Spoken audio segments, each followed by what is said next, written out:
Immigrant labor.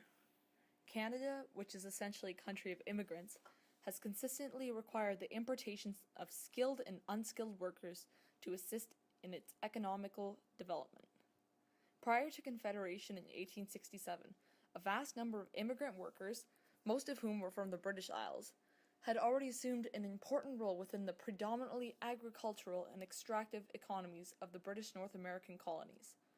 Perhaps the most controversial of these immigrant workers were the Irish, who flooded into North America during the 1840s and 1850s in a desperate search for a new life.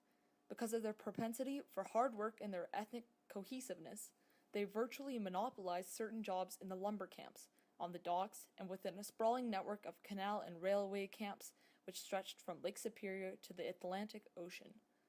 Immigrant labor was also extensively used during the construction of the Canadian Pacific Railway, when thousands of British, American, and European navies resolutely pushed the ribbon of steel westward, while Chinese navies, most of them imported specifically for this purpose, performed the even grimmer task of building the railway eastward through the BC mountain ranges. The tendency to import labor became particularly pronounced after 1870, when Canada began actively participating in the transatlantic labor market. The rapid expansion of ocean and rail transportation made it possible for British and European workers to hunt for jobs in North America on a mass scale.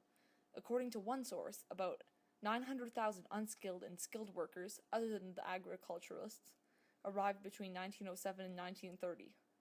British artisans, with their industrial experience and specific skills, were in high demand, particularly in the rapidly expanding industries of central Canada and BC.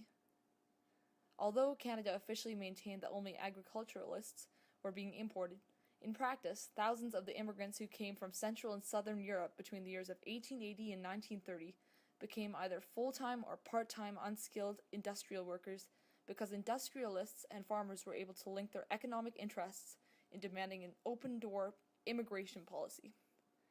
Canada has remained a self-proclaimed homeland for immigrants seeking work, but the type of work available has often depended on ethnic background.